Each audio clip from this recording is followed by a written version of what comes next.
செய்திக்கு நேராக கடந்து செல்வோம். அந்த தொடர் செய்தி ஏசாயா 53:4-5 வசனத்தை வாசிப்போம். 53:4-5.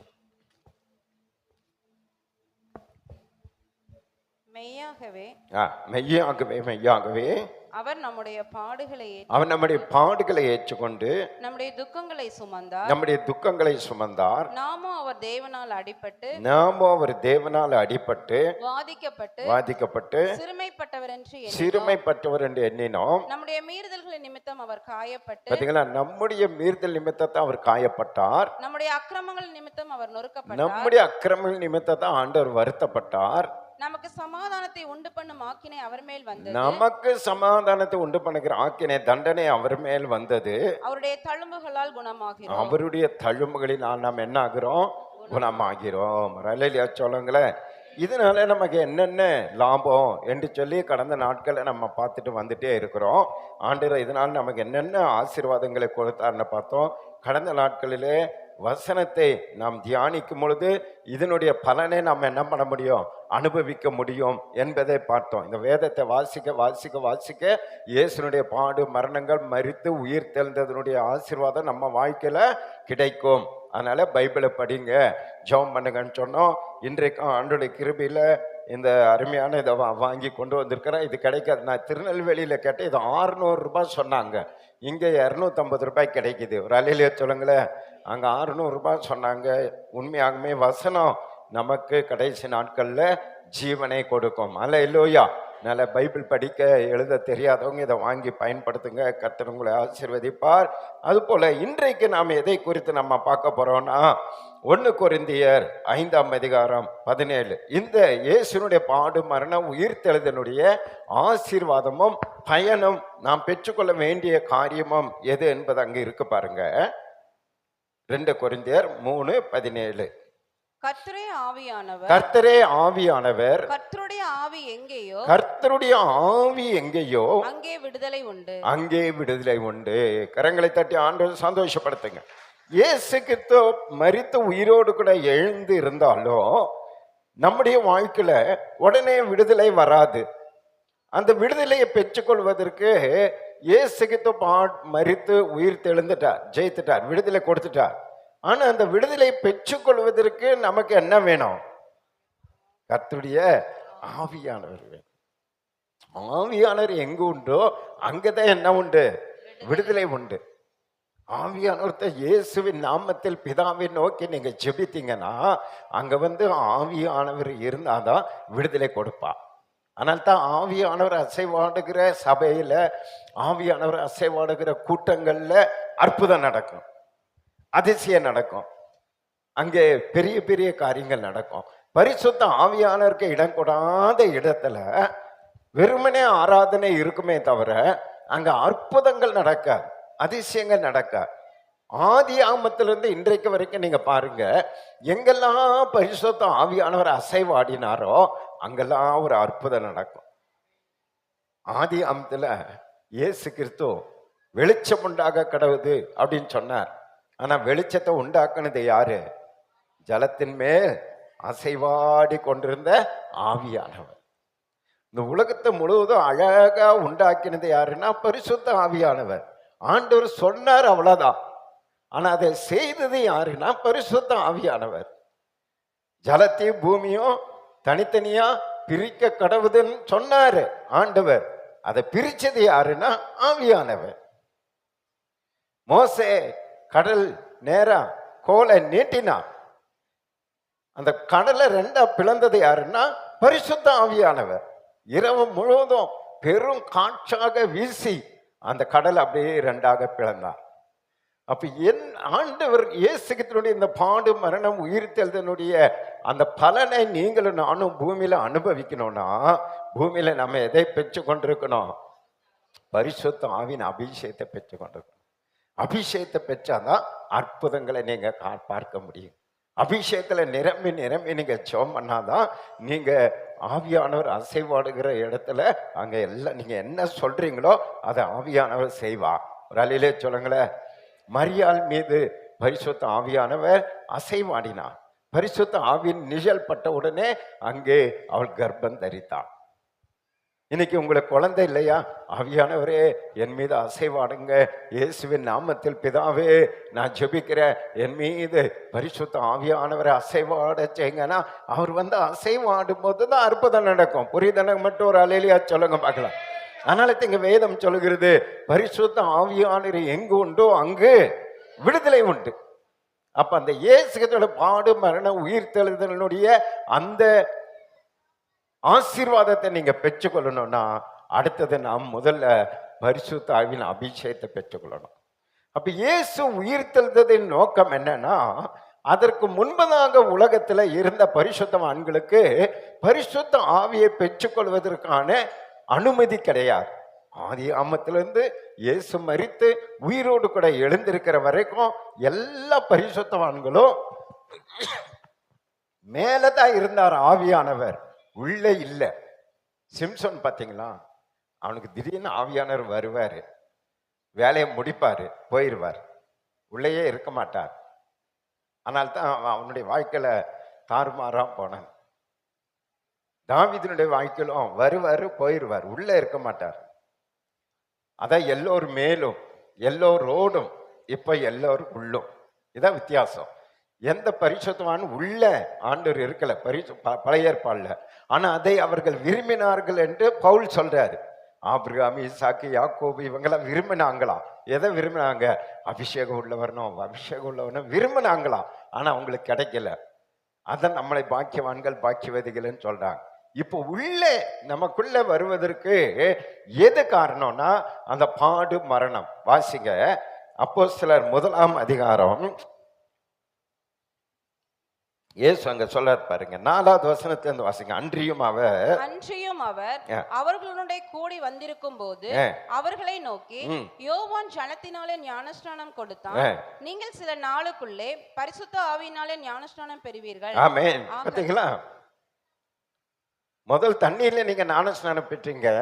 இப்ப நம்ம மரித்து உயிரோடு கூட வந்ததுனால அடுத்தது நீங்க என்ன ஞானஸ்நானம் பெற போறீங்க?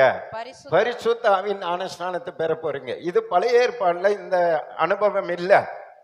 புரியுது உங்களுக்கு? பழைய ஏற்பாடுல பரிசுத்த ஆவியின் அபிஷேகம் யாருக்கு கொடுக்கப்படல.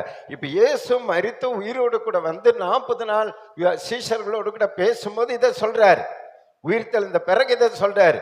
இப்போ நீங்க என்ன பெற போறீங்க? முதல்ல நான் தண்ணியில ஞானஸ்நானம் எடுங்க, அடுத்தது உங்களுக்கு ஒரு ஞானஸ்நானம். அது எப்படி கொடுக்கப்படும்?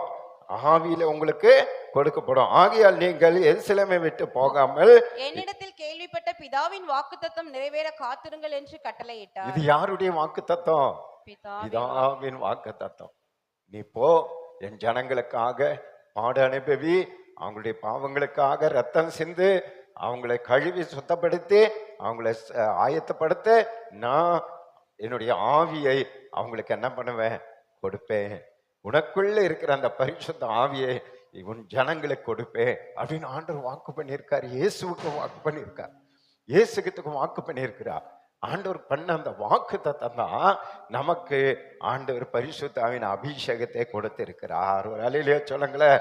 வாக்கு தத்தத்துல ஒரு பெரிய வாக்கு தத்தம், தகுதி இல்லாத பாவிகளா இருக்கிற, தள்ளப்பட்டு இருந்த, மண்ணாய் கிடக்கிற, எந்த தகுதி இல்லாத நமக்குள்ள இயேசு கிறிஸ்துக்குள்ள இருந்த அதே பரிசுத்த ஆவியானவர், இயேசு கிறிஸ்துவை உயிரோடு கூட எழுப்பின அதே பரிசுத்த ஆவியானவர் இன்றைக்கு நமக்குள்ள வாசம் பண்ண பிதா நமக்கு கிருபை செய்தார். புரிதல் அலையிலேயே சொல்லுங்க. அதை நீங்க அறிந்தீங்கன்னா, உணர்ந்தீங்கன்னா இவ்வளவு சோகமா உட்காந்துருக்க மாட்டீங்க. விலை மதிக்க முடியாத அந்த அபிஷேகத்தை நீங்க பெற்றிருக்கிறீங்கன்ற அந்த விசுவாசம் உங்களுக்குள்ள இருக்குன்னா நீங்க உற்சாகம் இல்லாம இருக்க மாட்டீங்க, ஊழியம் செய்யாம இருக்க மாட்டீங்க, பாடாம இருக்க மாட்டீங்க, துதிக்காம இருக்க மாட்டீங்க. ஏன் இதெல்லாம் நம்ம வாழ்க்கையில சோர்ந்து போயிருக்கிறோம்னா, அந்த இயேசு கிறிஸ்துக்குள்ள இருக்கிற அந்த பரிசுத்த ஆவியானவரை தகுதி இல்லாத எனக்குள்ள பிதாவாகிய தேவன் கொடுத்திருக்கிறார் என்ற அந்த நம்பிக்கையும் விசுவாசமும் அந்த அறியாமை நம்ம என்ன பண்ணுதுன்னா தடுக்கிறதுனால, கண்ணை மூடி இருக்கிறதுனால உணர்வில்லாம காலத்தையும் நேரத்தையும் வீணடித்து கொண்டிருக்கிறோம். ரட்சிக்கப்பட்டதே வேஸ்ட்ன்னு நினைச்சிட்டு இருக்கிறோம். ஏண்டா சர்ச்சுக்கு போறோம்னு நிறைய பேர் நினைத்து கொண்டிருக்கிறோம். போய் என்னத்தை கிடைச்சது அப்படின்னு நிறைய பேர் சோர்ந்து போயிருக்கிறோம். காரணம் என்ன தெரியுமா? இந்த வாக்கு தத்தத்தை உணராததுனால. நீங்க சாதாரணமானவர்கள் அல்ல, நீங்க அசாதாரணமான காரியத்தை செய்கிறவர்கள். ஒரு அல்லேலூயா சொல்லுங்களேன். இயேசு சர்வ வல்லமுள்ள தேவனாய் ஆண்டவர் செய்த அற்புதங்களை அதிசயங்களை நீங்க பார்க்கும்போது ஆண்டவர் சொல்றாரு, என்னை விசுவாசிக்கிறவன் என்னை காட்டிலும் பெரிய காரியத்தை செய்வான். நீங்க இதை விசுவாசிச்சீங்கன்னா இயேசு கிறிஸ்துக்குள்ள இருந்த அதே பரிசுத்த ஆவியானவர் எனக்குள்ள இருக்காரு. அதற்காக தான் இயேசு அதை பரலோகத்திலிருந்து எனக்கு பெற்று கொடுக்கும்படிதான் சிலுவை சுமந்தாரு, மரித்தாரு, அடக்கம் பண்ணப்பட்டாரு, பாதாளத்தில் இறங்கினார், 3ஆம் நாள் உயிரோடு கூட வந்திருக்கிறார். இன்றைக்கு பிதாவாகிய தேவனுடைய வலது பாரிசத்துல வீற்றிருந்து எனக்காக பரிந்து பேசி அந்த பரிசுத்த ஆவியானவரை பெற்று கொடுத்திருக்கிறார் என்று நீங்க நம்பி அந்த அபிஷேகத்தை பெற்று கொண்டீங்கன்னா இயேசு கிறிஸ்துவை விட நாம் அதிகமான அற்புதங்களை செய்ய முடியும். நம்புறவங்க மட்டும் கரங்களை தட்டி ஆண்டவர் சந்தோஷப்படுத்துங்க பார்க்கலாம். அதனால அவர் தொடர்ந்து சொல்றார் பாருங்க, அப்பொழுது கூடி வந்திருக்கிறார்கள் அவரை நோக்கி, ஆண்டவரே இக்காலத்தில ராஜ்யத்தை இஸ்ரவேலுக்கு திரும்ப கொடுப்பீர் என்று கேட்டார். நம்மள போலவே இவங்க தப்பா புரிஞ்சுட்டாங்க, கவர்மெண்ட்டை கொடுக்குறோம்னு நினைத்து கொண்டாங்க. அதற்கு அவர், பிதாவானவர் தம்முடைய ஆதீனத்திலே வைத்திருக்கிற காலங்களையும் வேலையையும் அறிகிறது உங்களுக்கு அடுத்ததல்ல. ஆண்டு ஒரு கால நேரம் வச்சிருக்காரு, அதை பத்தி நீங்க இப்ப அவசரப்படாதீங்க. நீங்க ஆட்சி பண்ணுகிற காலம் வரும். அது எந்த காலம்? 1000 வருட அரசாட்சி. அந்த 1000 வருட அரசாட்சியில நீங்க ராஜாக்களும் ஆசாரியர்களுமா இருப்பீர்கள். இன்றைக்கு அபிஷேகம் பெற்று இன்றைக்கு நீ என்னோடு கூட பாடுகளை சகிப்பாயானால் அன்றைக்கு நீ என்னோடு கூட என்ன பண்ணுவேன்? ஆளுகை செய்வான். அல்லேலூயா. ஆளுகை ஒரு காலம் இருக்கு, உங்களுக்கு ராஜ்யத்தை தர ஒரு காலம் இருக்கு. அதை பத்தி இப்ப நீங்க அவசரப்படாதீங்க அப்படின்னு அவங்களுக்கு சொல்லிட்டு அடுத்த சொல்றாரு பாருங்க, பரிசுத்த ஆவி உங்களிடத்தில் வரும்போது. இப்ப அவர் சொல்றாரு, நான் சொல்றேன் இந்த பரிசுத்த ஆவியானவர் உங்களிடத்துல வரும்போது நீங்கள் பலன் அடைந்து. ஃபர்ஸ்ட் நமக்கு என்ன கொடுக்கிறாரு? பலன் கொடுக்கிறார். பாருங்க, அபிஷேகத்தை பெறுகிற வரைக்கும் 12 சீஷர்களும் பலவீனமா இருந்தாங்க. அப்பப்ப தூங்கிடுவாங்க, அப்பப்ப மறுதளிப்பாங்க, அப்பப்ப சோர்ந்து போவாங்க. இயேசுனாலேயே அவங்கள நடத்த முடியல. என்னென்னமோ ட்ரை பண்ணார். புயல் வந்தா சோர்ந்து போயிடுறாங்க, ரொம்ப கஷ்டம், டிஸ்டர்பா இருந்தாங்க. இயேசு பிடிச்சிட்டு போக வந்துட்டாங்க. அவங்க இயேசுவோடு கூட இருந்து ஜெபிக்கல பாருங்க. இயேசு விட்டு தனியா போயிட்டாங்க. இயேசு தனியா போன இவங்க போனவங்க தூங்கிட்டாங்க. அதுக்காக ஜெபம் பண்ணவே இல்லை. ஏன்னா அபிஷேகம் இல்லாதனால அவங்களுக்கு அந்த பலனே இல்லாம அந்த தனியா தூங்கிட்டாங்க. ஆண்டவர் வந்துட்டு 1 மணி நேரமாகிலும் விழித்திருந்து ஜெபிக்க கூடாதா அப்படின்னு அவங்களுக்கு கேட்டுட்டு சொன்னாரு, மாம்சம் பலவீனம் உள்ளதுதான், ஆனால் ஆவியோ உற்சாகம் உள்ளதுரா அப்படின்னு சொல்றாரு. ஆனா அவங்களுக்குள்ள அப்ப என்ன இல்ல? ஆவி இல்ல, அபிஷேகம் இல்ல. ஆனால் அவங்க பலவீனமா இருந்தாங்க. ஆனால் இங்க இயேசு அவங்களுக்கு சொல்றாரு, பரிசுத்த ஆவின் வரும்போது நீங்க முதல்ல என்ன அடைவீங்க? பலன் அடைவீர்கள். பலன் அடைவீர்கள். அவங்க பலவீனமா இருந்ததுனாலதான் யாரு நம்ம யூதாஸ் காட்டி கொடுத்தான். பணம் பலவீனம் காட்டி கொடுத்துட்டான். இந்த பேதுரு பலவீனமா இருந்ததுனால மறுதளிச்சிட்டான். ஆண்டவரே சபித்துட்டான். அவன் சபித்து சத்தியம் பண்ணி அவர் எனக்கு தெரியவே தெரியாது அப்படின்னு சொல்லிட்டான். ஏன்னா உள்ள ஆவியில பலன் இல்லை, பலவீனம், மாம்சம். மறுதளிச்சிட்டான், தூங்கிட்டாங்க. ஆண்டவர் கைவிட்டாங்க, தனியா போயிட்டாங்க. இயேசு சொல்றாரு, இந்த ஆவியானவர் வந்து நிரப்பும் போது நீங்க என்ன அடைவீங்க? பலன் அடைவீங்க. பாருங்க, சொன்னது போல பலன் அடைஞ்சோன்ன அதே பேதுரு எழும்பி நின்று, நீங்கள் சிலுவையில் அறைந்து கொண்ட இயேசுவை நான் பிரசங்கிக்கிறேன்னு சொன்னா கரங்களை தட்டி ஆண்டவர் சந்தோஷப்படுத்து. பலன் வந்துருச்சு, தைரியம் வந்துருச்சு. இவன் ஆவியானவர் பிரசங்கிக்கிறார். அவன் அப்படியே 3000 5000 திரளான ஜனங்க ரட்சிக்கப்படத்தக்க ஒரு எழுப்புதலை கண்டாங்க. ஏன்? பரிசுத்த ஆவியானவர் உள்ள வந்தோடனே ஒரு பலன் அவங்களுக்குள்ள வந்துருச்சு. இன்றைக்கு சோர்வோடு கூட இந்த செய்தி நீங்க கேட்டுக்கொண்டிருக்கலாம். எதுவுமே நம்ம சோர்வுபடுத்தாதபடிக்கு இருக்கணும்னா நீங்க யாரை பெற்றுக்கொள்ளணும்? பரிசுத்த ஆவியை பெற்றுக்கொள்ளணும். பரிசுத்த ஆவியில நிரம்பணும். பேதுரு போல நீங்க எழும்பி நிற்பீங்க. உலகத்துல எதுவுமே உங்களை டிஸ்டர்ப் பண்ண, எதுவுமே உங்களை இடரல் பண்ண, எதுவுமே நீங்க கண்டுக்க மாட்டீங்க. ஆவியானவர் உங்களை தைரியப்படுத்துவா, பலப்படுத்துவா, கடந்து செல்ல, அதை தாண்டி செல்ல கர்த்தர் நமக்கு உதவி செய்வா. புரியுது? நமக்கு மட்டும் ஒரு அல்லேலூயா சொல்லுங்க. அதான் சொல்றேன், முதலாவது நீங்க பலன் அடைவீர்கள். அடுத்தது எருசலேமிலும், நீங்க அடுத்தது எருசலேமிலும், யூதேயா யூதேயா முழுவதிலும் சமாரியாவிலும் பூமியின் கடைசி பரியந்தமும் பூமியில கடைசி பரியந்தமும் எனக்கு சாட்சிகளாய் இருப்பீர்கள் அடுத்த சாட்சியின் வாழ்க்கை. ஒரு அலையிலே சொல்லுங்களேன். எல்லாம் எங்க நீங்க வாழ்ந்தாலும், எந்த இடத்துல உங்க கொண்டு போய் விட்டாலும், அங்க எல்லா இடத்துல நீங்க எப்படி இருப்பீங்க? சாட்சியா இருப்பீங்க. நாம சர்ச்சில் மட்டும்தான் சாட்சியா இருப்போம். வீட்டுக்கு போனா சாட்சி கிடையாது, வேலை செய்யற இடத்துல சாட்சி கிடையாது, உலகத்துல நம்ம சாட்சி கிடையாது. வெளியில போய் நம்மளை பத்தி கேட்டா தப்பு தப்பா சொல்லுவாங்க. ஏன்னு சொன்னா சரியா ஆவியின் அபிஷேகத்தை புரிந்து கொள்ளாததுனால, அதுல நிரம்பாததுனால, அவருடைய வழிநடத்துதல் படி நம்ம நடக்காததுனால, அவர் சொல் பேச்சை நம்ம கேட்காததுனால நம்ம என்ன பண்ணிடுறோம்னா சர்ச்சில் மட்டும் நம்ம சாட்சியா இருந்த போதும் அப்படிங்கிற ஒரு தவறான கருத்துள்ளவர்களை நம்ம வாழ்ந்து கொண்டு இருக்கிறோம். ஆனா ஆவியின் அபிஷேகத்தை பெற்றவர்களுக்கு வசனத்தை படிக்காதீங்க, நானே சொல்றேன். சங்கீதம் 32:8 அழகா சொல்வாரு, நான் உனக்கு போதித்து நீ நடக்க வேண்டிய வழியை உனக்கு காட்டுவேன், உண்மையில என் கண் வைத்து உனக்கு ஆலோசனை சொல்வேன். எங்கும் ஆலோசனை தருவார். வேலை செய்கிற இடத்துல, வீட்டுல, குடும்பத்துல, சபையில, சமுதாயத்துல, எங்கும் நீங்க இருந்தாலும் பரிசுத்த ஆவியானவர் உங்களுக்கு நல்ல ஆலோசனை தந்து வழி நடத்துவார். புரியுதுன்னா ஒரு அல்லேலூயா சொல்லுங்க. பழைய ஏற்பாடுல என்னன்னா, ஒரு பெரிய ராஜாவா இருந்தாலும் அவர் ஒரு தீர்க்கதரிசிகிட்ட போய் தான் என்ன பண்ணணும்? ஆலோசனை கேட்கணும். சாமுவேல் தீர்க்கதரிசிகிட்ட போய் நான் சண்டைக்கு போகலாமா, நான் இப்படி கேட்கணும். ஆனா புதிய ஏற்பாடுல அப்படி இல்லை. உங்களுக்குள்ள இருக்கிற ஆவியானவர் இடத்துல நீங்க ஜெபம் பண்ணா போதும். ஆவியானவரே எனக்கு உதவிச்சங்க, எனக்கு ஆலோசனை கொடுங்க, இந்த தீர்மானத்தை எடுக்க முடியல, எனக்கு இதை சொல்லி கொடுங்க, இதை எனக்கு அவரே சொல்லி தருவார். புரிந்தான ஒரு அலையிலே சொல்லுங்க. அவரே உங்களை வழி நடத்துவார். பிள்ளைகளுக்கு, வாலிப பிள்ளைகளுக்கு, சின்ன பிள்ளைகளுக்கு, யாரா இருந்தாலும் சரி, எல்லாருக்கும் ஆவியானவர் உங்களுக்கு உதவி செய்வா. நீங்க ஆவியானவரை பயன்படுத்துறது இல்லை, அவரை நீங்க கூப்பிடுறது இல்லை, ஆவியில நிரம்பி ஜெபிக்கிறது இல்லை, அவரிடத்துல கேட்கறது இல்லை. வேதம் சொல்லுது பாருங்க. எங்களுக்கு என்ன சொல்லியிருக்காரு? உங்களை ஜெயில பிடிச்சிட்டு போய் நிறுத்துறாங்களா, அதிகாரி முன்னாடி போய் உங்களை நிக்க வைக்கிறாங்களா, பயப்படாதீங்க, ஆவியானவரே உங்களுக்காக பேசுவார், நீ போய் சும்மா அமைதியா நில்லு, ஆவியானவர் பேசுவாருன்னு சொல்லியிருக்க, அவரே உங்களுக்கு கற்று தருவாருன்னு சொல்லியிருக்க. அப்ப இதுக்காக தான் இயேசு மரித்து உயிரோடு வந்திருக்கிறார். புரியுதுன்னு ஒரு அலையிலேயே சொல்லுங்க. இயேசு மரித்து உயிரோடு வந்ததனுடைய அடுத்த ஆசீர்வாதம் என்னன்னா, மாம்சமான யாவர் மேல தன் ஆவியை ஊற்றுவா. மாம்சத்துல எல்லாருமே ஆவியை ஊற்றுவா. பழைய ஏற்பாடுல தீர்க்கதரிசி மட்டும்தான், அதுவும் உள்ள கிடையாது, வருவா, சொல்வா, போயிடுவார். ஆனா இப்ப அப்படி இல்லை. பெரியவர்கள், முதியவர்கள், வாலிபர்கள், சிறு குழந்தைகள் எல்லாரும் மேலும் கர்த்தர் ஆவியை ஊற்றுவா. எல்லார் மேல அபிஷேகத்தை ஊற்றுவா. ஞான ஸ்நானம் பெறாதவர்கள் மேல கூட ஆண்டவர் ஊற்றுவா. பழைய ஏற்பாடுல, புதிய ஏற்பாடுல அதுக்கு ஆதாரம் இருக்கிறது. ஒரு அல்லேலூயா சொல்லுங்களேன். அபிஷேகம் பெற்ற பிறகுதான் புறஜாதிகள் ஞான ஸ்நானம் பெற்றாங்க.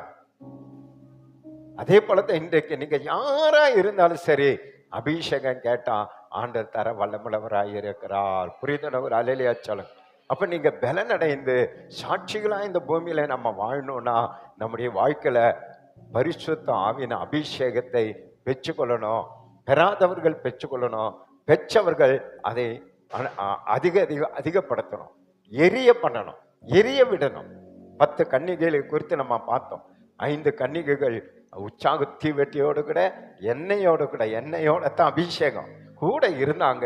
மணவாளன் வரும்போது அப்படியே போய் மணவாளனோடு போயிட்டாங்க. நீங்களும் நானும் வெறும் தீவெட்டியோடு கூட இருக்கக்கூடாது, வெறும் சரீரத்தோடு இருக்கக்கூடாது. அனுதினமும் நம்ம இருதயம், சரீரம், ஆவி அனலா இருக்கணும். துதித்து ஸ்தோத்திரித்து மகிமைப்படுத்தினா ஆவியானவர் எரிந்து கொண்டே இருப்பான், அனல் மூட்டி கொண்டே இருப்பான். உங்களுக்குள்ள ஆவியானவர் எரிய எரிய எரிய எரிய எரிய பாருங்க. உங்களுக்குள்ள இருக்கிற பலவீனங்கள், வேண்டாத பலவீனங்கள் எல்லாம் அப்படியே சுட்டெரிக்கப்படும். ஒரு அலையிலே சொல்லுங்களேன். ஒரு குப்பை நிறைந்த ஒரு இடத்துல நீங்க பத்த வச்சிட்டீங்கன்னா, அது அப்படியே நெருப்பு எரிய எரிய எரிய அந்த குப்பையெல்லாம் என்ன ஆயிரும்? எரிஞ்சு சாம்பல் ஆயிரும். அது போலத்தான் நம்முடைய வாழ்க்கையில நம்மை வேதனைப்படுத்துகிற, துக்கப்படுத்துகிற, நம்மை பாவத்தில் விழச் செய்கிற, நம்மை கஷ்டப்படுத்துகிற எந்த சாத்தானின் தொல்லையா இருந்தாலும் நீங்க ஆவியில நிரம்பி நிரம்பி ஜெபிக்க ஜெபிக்க ஜெபிக்க ஜெபிக்க ஜெபிக்க ஆவியானவர் உங்களை நிரப்ப நிரப்ப நிரப்ப நிரப்ப நிரப்ப அந்த பிரச்சனைகள் எல்லாம் ஒவ்வொன்றாய் சுட்டரிக்கப்பட்டு அது எல்லாம் உங்களை விட்டு அகன்று போகிறத உங்க வாழ்க்கையில கண்டு நீங்க மகிழலாம். புரியுதுன்னு ஒரு அல்லேலூயா சொல்லுங்க. இந்த ஆவின் அபிஷேகத்துல நீங்க நிரம்பலைன்னா ஆவிக்குரிய வாழ்க்கையில நீங்க வளர முடியாது. உலக பிரகாரமான காரியத்துல சந்தோஷமா வாழ முடியாது. மகிழ்ச்சியா வாழ பிசாசு விட மாட்டான். அவன் பல துயரங்களை, துக்கத்தை உங்க மேல கொண்டு வந்து விதைச்சிருவான். நெருப்பு அணைஞ்சிருச்சுன்னு வைங்க, அங்க என்ன ஆகும், எல்லா குப்பையும் அங்க கொண்டு வந்து போடுவாங்க. ஆனா நெருப்பு எரிஞ்சிட்டே இருந்துச்சுன்னு வைங்க, எத்தனை குப்பையை கொண்டு வந்து போட்டாலும் அது சாம்பலாக்கி விடும், எரித்து விடும். இதான் அபிஷேகம். பாருங்க, அதை குறித்து பவுல் அழகா சொல்லியிருக்கிறா. அதை மட்டும் பார்த்துட்டு நம்ம போவோம். ரோமர் 8ஆம் அதிகாரம் 2-17 வரைக்கும் ஒவ்வொரு வசனமா வாசிங்க, நீங்க புரிந்து கொள்வீங்க. ரோமர் 8:2. கிறிஸ்து இயேசுவினாலே ஜீவனுடைய ஆவியின் பிரமாணம் என்ன? பாத்தீங்களா, ஜீவனுள்ள ஆவியின் பிரமாணம். சொல்லுங்க, ஜீவனுடைய ஆவியின் பிரமாணம்.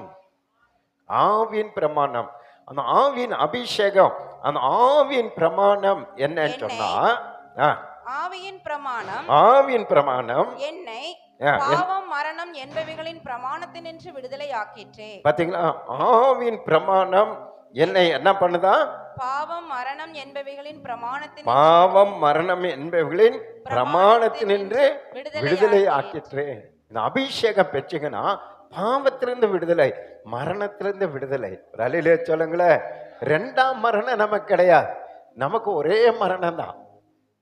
2ஆம் மரணம்னா என்னன்னு உங்களுக்கு தெரியுமா? இப்ப ரட்சிக்கப்படாத இருக்கவங்க செத்து போயிருக்காங்க பாருங்க, இப்ப செத்து போனவங்கள மறுபடியும் எழுப்புவார். எப்போ? கடைசியில நியாய தீர்ப்புல அவங்களை எழுப்புவார். அவங்களே உயிரோடு எழுப்புவார், மறுரூபமாக்கி எழுப்ப மாட்டா. அப்படியே அவங்க ஏந்திருப்பாங்க. ஏந்திரிச்சோன்ன அவங்களெல்லாம் கூப்பிட்டு நியாயம் தீர்ப்பா. ஏன் அவங்க நரகத்துக்கு போறாங்கன்றத அவங்களுக்கு சொல்லிட்டு அனுப்புவார். அவங்க எல்லாம் எழும்பி அவங்க கிட்ட எல்லாம் நியாயம் தீர்ப்பு பண்ணி மறுபடியும் அவங்கள மறிக்க செய்வா. அது பேர் தான் என்ன மரணம்? 2ஆம் மரணம். நமக்கு அப்படி கிடையாது. ஒரு தடவை மறிப்போம், 2ஆவது தடவை அப்படி மறுரூபமாகி வந்துருவோம், மறுபடியும் மறிக்க மாட்டோம். இயேசுவோடு கூட என்றென்றும் நித்திய நித்திய காலமா உயிரோடு இருப்போம். கரங்களை தட்டி ஆண்டவர் சந்தோஷப்படுத்துங்க. இதுதான் 2ஆவது மரணம்ன்றாங்க. இப்ப இங்க பவுல் என்ன சொல்றாரு?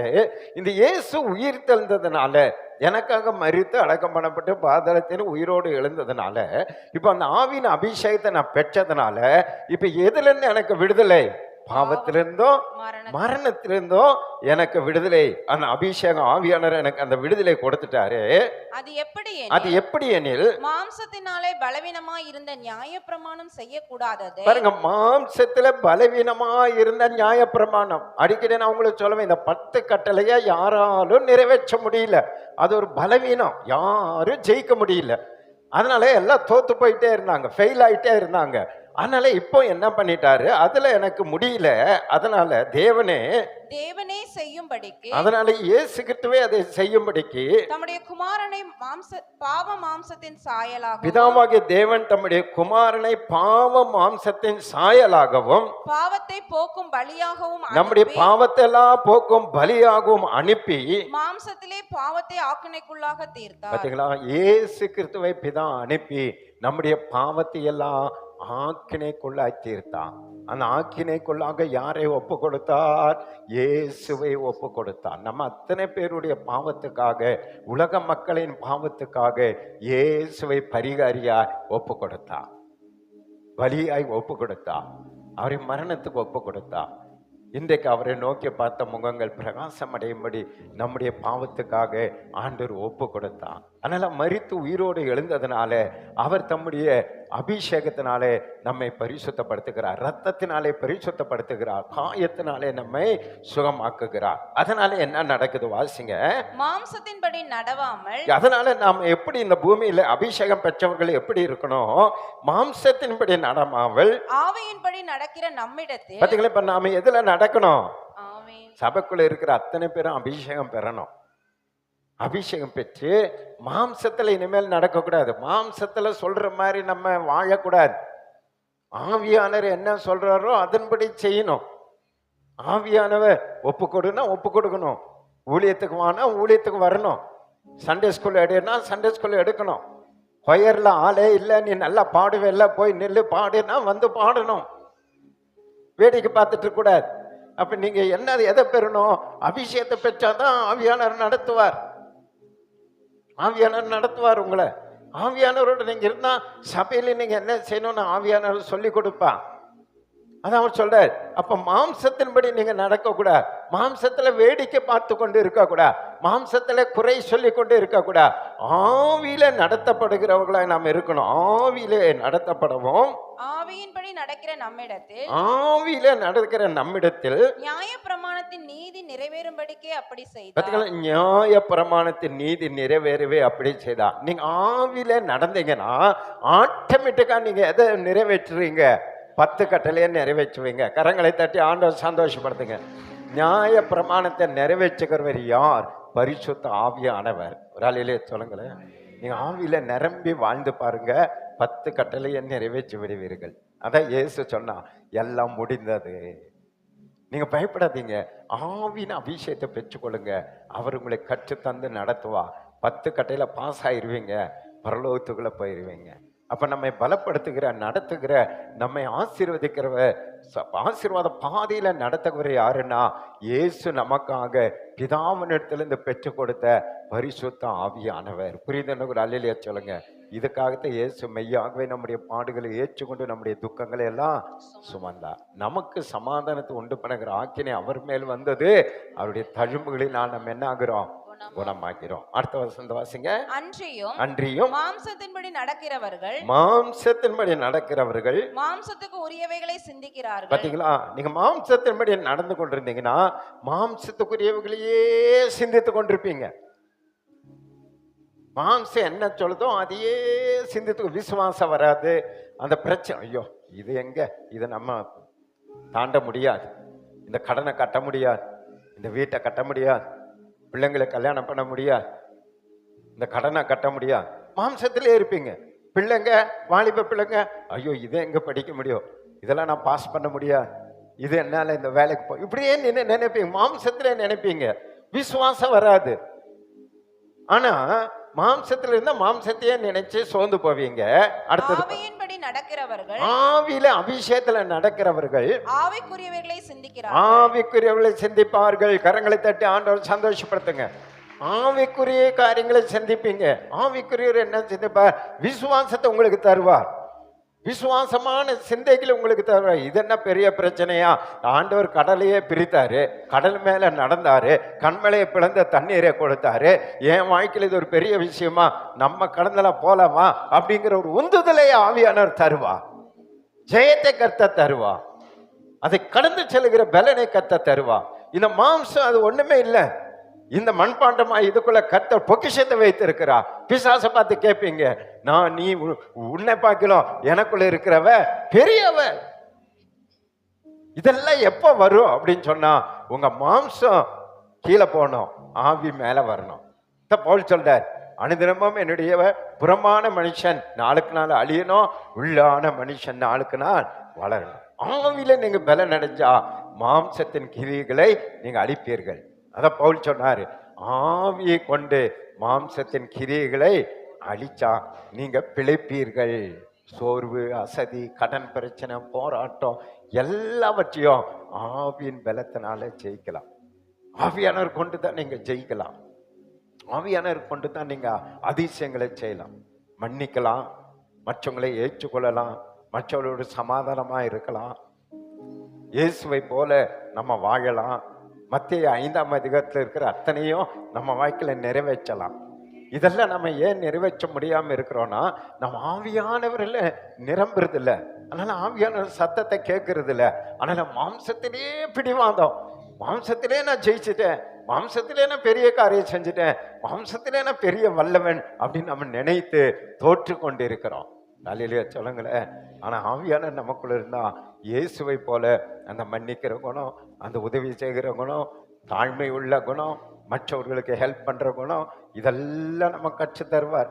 மற்றவங்களை நிந்தித்தாலோ அவமானப்படுத்தினாலோ நம்மை பற்றி பொய்யாய் சொன்னாலோ அவர்களுக்கு ஜெபம் பண்ணுவோம், அவங்களுக்கு ஹெல்ப் பண்ணுவோம், அவங்களை நம்ம நேசிப்போம். இதெல்லாம் நம்ம மாம்சத்தை தாண்டி வெளியே வரணும் அப்படின்னு சொன்னா இந்த மாம்சத்தை அடக்கி பரிசுத்த ஆவியானவர் நம்மை ஆளுகை செய்யும்படி நம்ம விட்டு கொடுத்தாதான் வேதத்தில் உள்ள அந்த நன்மையான நல்ல காரியங்களை நீங்களும் நானும் செய்ய முடியும். புரியுது? நம்ம மட்டும் ஒரு அலையிலையா சொல்லுங்க பார்க்கலாம். அப்ப எல்லாம் நல்லதை நீங்க செய்யணும்னா நம்ம மாம்சத்துல முடியவே முடியாது, நம்ம குணம் மாறவே மாறாது, நம்முடைய ஜென்ம சுபாவம் மாறாது. அது எல்லாம் வச்சு மாற்றுகிறவ பரிசுத்த ஆவியானவர் மட்டுமே. கரங்களை தட்டி ஆண்டவர் சந்தோஷப்படுத்துங்க பார்க்கலாம். தொடர்ந்து வாசிங்க. மாம்ச சிந்தை மரணம். பாத்தீங்களா? மாம்சத்துல நீங்க சிந்திச்சீங்கன்னா அது என்னத்தை கொண்டு வருகிறது? மரணத்தை, ஆவிக்குரிய மரணத்தை கொண்டு வரும். ஆவிக்குரிய மரணம். ஏவாள் மாம்சத்துல சிந்தித்தான், அந்த பழத்தை பார்த்து ஆசைப்பட்டான், அதை எடுத்து சாப்பிட்டான், அவள் மகிமையை இழந்து போனான். ஆவிக்குரிய ஒரு மரணத்தை அவள் சந்தித்தான். அது போல நாமும் மாம்சத்துல சிந்தித்து மாம்ச இச்சை, மாம்சத்தை அனுபவிக்கணும். மாம்ச ஆசையில நம்ம ஆசைப்படும் பொழுது நம்ம ஆவிக்குரிய வாழ்க்கையில மரித்து போய் விடுவோம். ஆவியின் சிந்தையோ, ஆவியில நீங்க சிந்திச்சீங்கன்னா ஜீவனும் சமாதானம். ஆமென். ஆவியில நீங்க சிந்திச்சு பாருங்க, அது நமக்கு என்னத்தை கொடுக்குது? ஜீவனும் சமாதானத்தை, நித்திய ஜீவனை அது கொடுக்கிறது.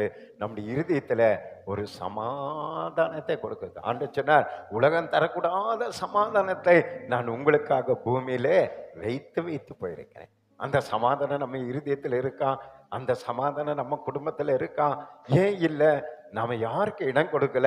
பரிசுத்த ஆவியானவருக்கு நம்ம வீட்டுல இடம் கொடுக்கல, பரிசுத்த ஆவியானவருக்கு நம்ம இருதயத்துல இடம் கொடுக்கல, பரிசுத்த ஆவியானவர்கள் நிரம்பி நம்ம செபித்து பாடி களி கூறல. ஆனால் அந்த ஜீவனும் சமாதானமும் நமக்குள்ள இல்லை. ஆண்டு சொன்னா, திருடன் திருடவும் கொல்லவும் அழிக்கவும் வருகிறான் அண்டி, வேறு ஒன்றுக்கு வரா, நானோ அவைகளுக்கு ஜீவன் உண்டா இருக்குவோம், அது பரிபூர்ண படம் வந்தேன். அல்லேலூயா சொல்லுங்களேன். நமக்கு ஜீவனும் பரிபூர்ண சந்தோஷத்தை கொடுக்க இயேசு வந்திருக்கிறா. அது யார் மூலமாய் தருவாரா? இந்த பரிசுத்த ஆவியானவர் மூலமாய் தருகிறார். புரியுதுன்னு அல்லேலூயா சொல்லுங்க பார்க்கலாம். ஆமென். அடுத்த வசனம் வாசிங்க. எப்படி என்றால் மாம்ச சிந்தை தேவனுக்கு விரோதமான பகை. நீங்க மாம்சத்துல எதெல்லாம் சிந்திக்கிறீங்களோ அதெல்லாம் யாருக்கு விரோதமான பகை? தேவனுக்கு. பாத்தீங்களா? பகைன்னு என்னது? சண்டை. பகைன்னா நம்ம பேசலாம், அப்ப ஆண்டு நம்ம கூட கோச்சிக்குவார். அதனால மாம்சத்துல நம்ம சிந்திக்க கூடாது. மாம்ச சிந்தை மரணம். மாம்சத்துல நம்ம பகை உண்டாயிரும். ஆனால் நீங்க மாம்சத்துல நேருக்கு நேர் உலகத்துல எந்த மனுஷனோட கூட மாம்சத்துல சிந்திக்காதீங்க. அவங்கள பழி வாங்கணும், அவங்கள தண்டிக்கணும், அப்படிலாம் நீங்க என்ன பண்ணக்கூடாது, வாழ்க்கையில நினைக்கவே கூடாது. இயேசுகிட்ட பாருங்க, அந்த பேதுரும் சத்தியம் பண்ணி சபிச்சான். இவர் தெரியவே தெரியாதுன்னு சொன்னான். ஆனா நாம என்ன பண்ணியிருப்போம்? முதல்ல அவனை தான் ஊழியத்திலிருந்து நெக்லெக்ட் பண்ணியிருப்போம். முதல்ல அவனை தள்ளிட்டு வேற ஒரு ஆளை கொண்டு வந்திருப்போம். ஆனா ஆண்டவர் பாருங்க, அவனைத்தான் டார்கெட் பண்ணி அவன் மேல கண் வைத்து மறுபடியும் அவனை ரட்சிப்புல கொண்டு வந்து, நீ என்னிடத்துல அன்பு கூறுகிறாயா, அன்பு கூறுகிறாயான்னு அவனிடத்துல கேட்டாலும் அவன் அன்பு கூறுகிறேன்னு சொல்லலையா, நான் உங்களை நேசிக்கிறேன்னு தான் சொல்றானா, அன்பு கூறுகிறேன்னு சொல்லவே மாட்டேங்கிறானா. ஆனாலும் ஆண்டவர் அவனை விடாம, அவன் உன் மேல நான் என்ன பண்ணுவேன், என் ஆடுகளை நீ மெய்ப்பாயாகன்னு சொல்லி அவனை மீண்டும் அவனை ஊழியத்தில் அழைத்து அவனை பயன்படுத்தினான். அதுதான் உண்மையான ஒரு கிறிஸ்துவின் அன்பு. விட்டு போன ஒரு மனுஷன், சபித்து போன தெரியாதுன்னு சொன்ன ஒரு மனுஷனை கூப்பிட்டு என்ன பண்றாரு, அவனை மறுபடியும் பயன்படுத்துறாரு பாருங்க.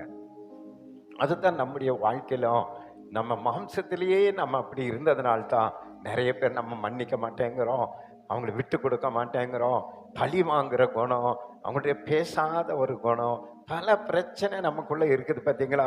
இதெல்லாம் காரணம் என்னன்னா, நம்மை நடத்துகிற, இதெல்லாம் கற்றுக் கொடுக்கிற பரிசுத்த ஆவியின் அபிஷேகம் நமக்குள்ள இல்லாததுனால தான் நம்ம மாம்சத்திலேயே ஜெயிக்கிற பார்க்கிறோம். மாம்சத்திலேயே நம்ம என்ன பண்றோம்? நான் பார்த்துக்கிறேன், எனக்கு தெரியாதா அப்படின்னு நம்ம போராடி ஜெயம் எடுத்து நினைக்கிறோம், ஜெயிச்சிட்டோம்னு நினைக்கிறோம். ஆனா நம்ம என்ன பண்ணி கொண்டிருக்கிறோம்? தோத்து கொண்டிருக்கிறோம் என்பதை புரிந்தோம். நம்ம அதில் தோல்வி அடைந்து கொண்டிருக்கிறோம் என்பதை நம்ம புரிந்து கொண்டா, நாம் இதெல்லாம் விட்டுட்டு மற்றவர்களை மன்னிக்கிற பிள்ளைகளா, அதெல்லாம் மறக்கிற பிள்ளைகளா, இதெல்லாம் ஒன்றும் இல்லைன்னு சொல்லி ஆவியானவருடைய பலத்தோடு கூட, உதவியோடு கூட யாவரோடும் நம்ம சமாதானமாய் வாழ்கிற ஒரு வாழ்க்கை கத்த நமக்கு தருவார். புரியுது? நம்ம மற்ற கரங்களை தட்டி ஆண்டவர் சந்தோஷப்படுத்த பார்க்கலாம். இப்படிப்பட்ட செய்ய முடியாத காரியங்கள் எல்லாம் நம்ம செய்யணும்னா நம்ம ஆவியின் அபிஷேகம் வேணும். இது போல மன்னிக்க முடியாத சில காரியங்களை தேவனே நம்மை சோதிக்கும்படி ஒருவேளை அப்படிப்பட்டதான் அனுமதிப்பார். இவங்க உண்மையா கிறிஸ்தவங்க தானா, உண்மையா ஊழியக்காரர் தானா, இவங்க உண்மையா ஊழிய சேதங்க தகுதி. எங்க வாழ்க்கையில அப்படி நடக்கும்.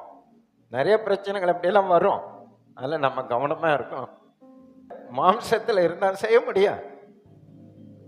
ஆவியில நம்ம இருந்ததுனால தான் அதை மன்னித்து மறந்து செய்ய முடிகிறது. இது கர்த்தர் பாருங்க, அதுக்கான பலனை கர்த்தர் தருவார். இப்படிப்பட்ட காரியங்களை நீங்களும் செய்யணும். மன்னிக்க முடியாததை, ஏற்றுக்கொள்ள முடியாததை, நம்ப முடிய மற்றவங்க நம்ப முடியாதது இயேசுவை போல நம்ம மாறணும்னா ஒன்னே ஒண்ணுதான், ஆவியின் அபிஷேகம். கரங்களை தட்டி ஆண்டவர் சந்தோஷப்படுறோம். அதனால மாம்ச சிந்தை நமக்கு மரணத்தை உண்டாக்கிறோம். பாருங்க, படிங்க. மாம்ச சிந்தை தேவனுக்கு விரோதமான பகை, அது தேவனுடைய நியாயப்பிரமாணத்துக்கு கீழ்ப்படியாமலும் கீழ்ப்படிய கூடாமலும் இருக்கிறது. பாத்தீங்களா? மாம்ச சிந்தை தேவனுடைய நியாயப்பிரமாணத்துக்கு கீழ்ப்படியாமலும், வசனத்துக்கு கீழ்ப்படியாது, கீழ்ப்படிய கூடாமலும் கீழ்ப்படிய கூடாதது இருக்க. எந்தக்கு கீழ்ப்படியாது. யார் சொன்னாலும் கீழ்ப்படியாது. பாஸ்டம்மாவோ சபையோ மூப்பரோ யார் சொன்னாலும் அது கீழ்ப்படியாது. நான் தான் அப்படி நிற்கும். ஏன்? அவங்க ஆவி இல்லை, அபிஷேகமே இல்லை, ஆவி நிரம்பி ஜெபிக்கிறதே இல்லை. ஆனாலும் அந்த உணர்த்ததுலே இருக்காது. அந்த மன்னிப்பு கேட்கணும், மனம் திரும்பணும், தாழ்மையா இருக்கணும், நம்ம போகணும், மறுபடியும் இணையணும், மறுபடியும் பழையபடி மாறணும், அந்த எண்ணமே வராது. அவங்க இஷ்டத்துக்கு போயிட்டே இருப்பாங்க.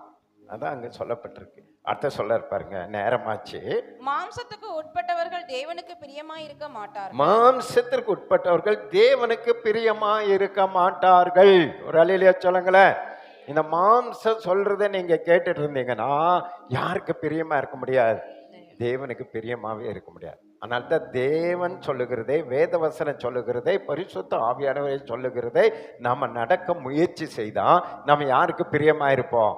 தேவனுக்கு பிரியமா இருப்போம். அதனால தான் தாவீதை பார்த்து ஆண்டவர் சொன்னாரு, இவன் என் இருதயத்திற்கு ஏற்றவன் என்று சொன்னார். அல்லேலூயா. யோபுவை பார்த்து சொன்னாரு, இவன் அவனை குறித்து அழகா சொன்னார், உத்தமனும் சன்மார்க்கனும் தேவனுக்கு பயந்து. ஒரு அல்லேலூயா சொல்லுங்க. நல்ல கர்த்தர் உங்களை கவனிக்கிறான். ஆனால் தேவனுக்கு பிரியமாய் நம்ம மாறணும்னா ஆவியிலே பலனடைந்து நீங்க வாழ்ந்து பாருங்க, தேவனுக்கு பிரியமாய் மாறிவிடுவீர்கள்.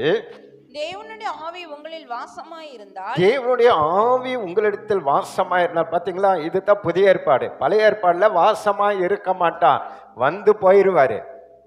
அந்த சமயத்துக்கு வருவாரு, போயிருவாரு. ஆனா இங்க புதிய ஏற்பாடு அப்படி கிடையாது. நமக்குள்ளவே வாசமாய் இருப்பார். புரியுதுன்னு ஒரு அல்லேலூயா சொல்லுங்க பார்க்கலாம். இப்ப நீங்க வீட்டுக்கு போனா உங்க கூடவே இருப்பார், வேலைக்கு போனா உங்க கூடவே இருப்பார், எங்க போனாலும் உங்க கூட இருப்பார். அதான் பரிசு. அதுதான் நம்முடைய சரீரம் தேவனுடைய ஆலயமா இருக்கிறதுன்னு சொல்றது. அதுதான் அவர் உங்களுக்குள்ளேயே வாசம் பண்ணி கொண்டு இருப்பார். நீங்கள் மாம்சத்துக்கு உட்பட்டவர்களாய் இராமல், நீங்க அதனால மாம்சத்துக்கு உட்பட்டவர்களாய் இராமல் ஆவிக்கு உட்பட்டவர்களாய் இருப்பீர்கள். ஆவிக்குட்பட்டவர்களாய் இருப்பீர்கள். கிறிஸ்துவின் ஆவி இல்லாதவன் அவருடையவன் அல்ல. அபிஷேகம் பெறலனா நாம் யாருடையவர்கள் அல்ல? அவருடையவர்கள் அல்ல, கிறிஸ்துடையவர்கள் அல்ல. இந்த சர்ச்சு ஆண்டவர் இல்லைன்னா இந்த சர்ச்சு யாருக்கு கிடையாது? ஆண்டவருக்கு கிடையாது. அதே போல நம்ம தேவனுடைய ஆலயம், தேவனுடைய ஆலயம்னு சொன்னா நமக்குள்ள யார் இருக்கணும்? ஆவியான இருக்கணும், தேவன் இருக்கணும். அப்பதான் நாம் தேவனுடைய ஆவியான சபை, தேவனுடைய சபையா நம்ம மாற முடியும். அதனால அனுதினமும் நீங்க எதை செக் பண்ணணும்? எனக்குள்ள இயேசு இருக்காரா, எனக்குள்ள ஆவியான இருக்கிறாரா? தினமும் நீ கையை உயர்த்தி பாடி துதித்து ஆராதித்து பார்த்தா இந்த தேவ பிரசன்னம் உங்களில் அப்படியே அனல் மூட்டி வரும்போது நீங்க கண்டுபிடிச்சிக்கலாம், ஆண்டவர் என் கூட தான் இருக்கிறாரு, எனக்குள்ள தான் இருக்காரு, ஆட்சி தேய்ச்சி பலப்படுத்துறாரு, தைரியப்படுத்துறாரு, உற்சாகப்படுத்துறாரு அப்படின்னு சொல்லி நீங்க அனுதினமும் நீங்க அதை அனுபவிக்கலாம். உங்களுக்குள்ள காத்துக்கொள்ளணும். உங்களை விட்டு போக விட்டுறவே கூடாது. உங்களை விட்டு ஆவியானவர் போக விட்டுறவே கூடாது. முதல்ல அபிஷேகம் பெறணும், அந்த அபிஷேகத்தை காத்துக்கொள்ளணும், அதுல நீங்க அனலாய் மாறணும். புரியுது? ஒரு அலையிலே சொல்லுங்க. அந்த அபிஷேகம் நமக்குள்ள இல்லைன்னா நம்ம கிறிஸ்தவர்கள் என்று சொல்லக்கூடாதான். ஆவியானவர் உள்ள இல்லைன்னா நம் பிதாவை நோக்கி அப்பா பிதாவேன்னு கூட கூப்பிடக்கூடாதான். ஆவியானவர் உள்ள இருந்தாதான் பிதாவை நோக்கி அப்பா பிதாவேன்னு கூப்பிடுகிற புத்திர சுகாரத்தில் அந்த ஆவியை நமக்கு தந்திருக்கிறார். ஆவியானவர் நமக்குள்ள வந்த பிறகுதான் நாம் அந்த கூப்பிடுகிற உரிமையை கத்த நமக்கு தந்திருக்கிறாரா? புரியுது? ஒரு அல்லேலூயா சொல்லுங்களேன். இப்ப படிங்க. மேலும் மேலும் கிறிஸ்து உங்களில் இருந்தால், கிறிஸ்து உங்களில் இருந்தால் சரீரமானது பாவத்து நிமித்தம் மரித்ததாயும், பாருங்க, கிறிஸ்து உங்களுக்குள்ள இருந்துச்சுன்னா இந்த சரீரம் பாவத்துக்கு மரித்து இருக்கும். இப்போ செத்து போன ஒரு சரீரம் சாராய் குடிக்குமா? அப்படி சிந்திக்கணும். பீடி குடிக்குமா? ஏன்னா செத்து போச்சு, அதனால அது ஒண்ணு செய்யாது.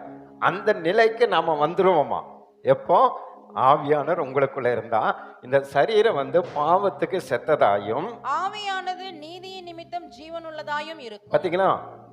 ஆவியானது நீதி நிமித்தம் ஜீவனுள்ளதா இருக்கும். ஏன்னா ஆவி நமக்குள்ள அபிஷேகம் நீதியில நம்மை நடத்தி ஜீவனுள்ள கிறிஸ்துவ வாழ்க்கையில ஒரு ஜீவனுள்ள வாழ்க்கை நம்ம வாழ கர்த்தர் நமக்கு உதவி செய்வார். கரங்களை தட்டி ஆண்டவர் சந்தோஷப்படுத்த. அன்றியும் இயேசுவை மரித்தோரிலிருந்து எழுப்பினவருடைய ஆவி உங்களில் வாசமாய் இருந்தால், பாத்தீங்களா? இப்ப நல்ல புரியுது பாருங்க. இயேசுவை உயிரோடு கூட எழுப்பினவருடைய ஆவி உங்களுக்குள் வாசமாய் இருந்தால், பாத்தீங்களா? உங்களுக்குள்ள எந்த ஆவியானவர் இருக்கிறார்? இயேசுவை உயிரோடு எழுப்பினவர். அப்ப இயேசுவுக்குள்ள இருந்தவர். இப்ப நீங்க மரித்து இயேசு வரும்போது உயிரோடு கூட எழும்பணும்னா உங்களுக்குள்ள யார் இருக்கணும்? பரிசுத்த ஆவியானவரோடு நம்ம மரிக்கணும். நாம மரிச்சிருவோம்.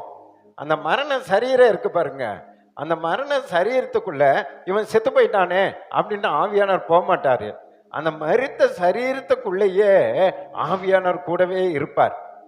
எத்தனை பேர் நம்புறீங்க? ஏன் சொன்னா அப்பதான் இயேசு வரும்போது அந்த மரித்த சரீரத்தை அவர் அப்படியே உயிரோடு எழுப்பி வருவார், மறுரூபமாக்கி கொண்டு வருவார். பழைய ஏற்பாடுல அதுக்கு ஒரு ஆதாரம் இருக்கு. எலியா மரித்துட்டாரு, எலிசா மரிக்க போறாரு. எலிசாக்கு இரட்டத்தனையான வரங்கள். அவர் உயிரோடு கூட இருக்கும்போது 13 அற்புதம் தான் செய்தார். ஒரு அற்புதம் கட்டாய் போச்சு. அப்ப எல்லாரும் சொன்னாங்க, ரெட்டத்தினா ஒண்ணுக்கான செத்து போயிட்டார் மனுஷன், அவரை புதைச்சிட்டாங்க. அப்புறம் பல நாட்களுக்கு வருஷத்துக்கு பிறகு அவர் எலும்பு மண்ணோட மண்ணாயிட்டார். அந்த ஊர்ல இன்னொருத்தர் செத்து போனார் பாருங்க. செத்து போனவரை தூக்கிட்டு குழி எடுக்கும் போது எதேச்சியே தெரியாம இந்த எலிசா புதைச்ச குழியவே எடுத்துட்டாங்க. எடுத்தா உள்ள அந்த எலிசானுடைய எலும்பு துண்டு அதுக்குள்ள இருக்கு. இந்த செத்துப்போன மனுஷனை, எலிசா எலும்பெல்லாம் உங்களுக்கு தெரியாது, செத்துப்போன மனுஷனை கொண்டு போய் அந்த குழிக்குள்ள புதைக்கிறாங்க பாருங்க. உயிரோட வந்துட்டான். கரங்களை தட்டி ஆண்டவர் சந்தோஷப்படுத்து. 14வது அற்புதம் அங்க நடக்குது. அப்ப அந்த எலும்புல யார் இருக்கிறது? ஆவியானவர் இருக்கிறார் பாருங்க. அற்புதங்களை செய்கிற ஆவியானவர் இயேசுக்கத்தோடு கூட உள்ள இருந்த ஆவியானவர் உங்களுக்குள்ள இருந்தா உங்களை என்ன பண்ணுவார்? படிங்க. கிறிஸ்துவை மரித்தோரிலிருந்து எழுப்பினவர் உங்களில் வாசமாய் இருக்கிறார். தம்முடைய ஆவியினாலே சாவுக்கு ஏதுவான உங்கள் சரீரங்களை உயிர்ப்பிப்பார். இப்ப சாவுக்கு ஏதுவான இந்த சரீரத்தை இயேசு வரும்போது நம்மை உயிர்ப்பிப்பார். ஒரு அலையிலே சொல்லுங்களேன். அல்லேலூயா. சத்தம் ஒரு அல்லேலூயா சொல்லுங்க. ஹல்லேலூயா. சாவுக்கு ஏதுவான உங்கள் சரீரங்களை உயிர்ப்பிப்பார். ஆகையால் சகோதரரே சகோதரரே, மாம்சத்தின்படி பிழைப்பதற்கு நாம் மாம்சத்துக்கு கடனாளிகள் அல்ல. நீங்க மாம்சத்தின்படி பிழைக்கும்படி மாம்சத்துக்கு கடனாளிகள் அல்ல. இப்ப கடனாளிகள் என்னன்னா, ஒருத்தகிட்ட கடன் வாங்கிட்டீங்கன்னா அவன் சொன்னபடியெல்லாம் நீங்க கேட்கணும். அவன் மிரட்டுக்கெல்லாம் நம்ம கீழ்ப்படியணும். அவன் திட்டுறதுக்கெல்லாம் திட்டு வாங்கணும். ஏன்னா கடன் வாங்கிட்டோம், 1 லட்சம் 2 லட்சம் கடன் வாங்கிட்டோம். ஆனால் அவனுக்கு பயந்தே நம்ம வாழணும். இப்போ இயேசு சொல்றாரு, நீ சரீரத்துக்கு கடனாளி இல்லை, நீ எதுக்கு சரீரம் சொல்றதை கேட்குற? வாயை மூடிட்டு அமைதியா இரு. ஏதாவது திமிரு பண்ண உனக்கு சோறு தர மாட்டேன். 3 நாள் 7 நாள் 21 நாள் 40 நாள் நான் ஃபாஸ்டிங் போட்டுருவேன், அமைதியா இரு அப்படின்னு ஒரு சரீரத்தை மிரட்டுங்கிறாரு. எதுக்கு நீ அது கீழ்படுகிற? எதுக்கு நீ அதுக்கு பயப்படுற? எதுக்கு நீ அதை சொல்ற மாதிரி கேட்குற? அதுக்கு நீ என்ன இல்லை, கடனாளி கிடையாது.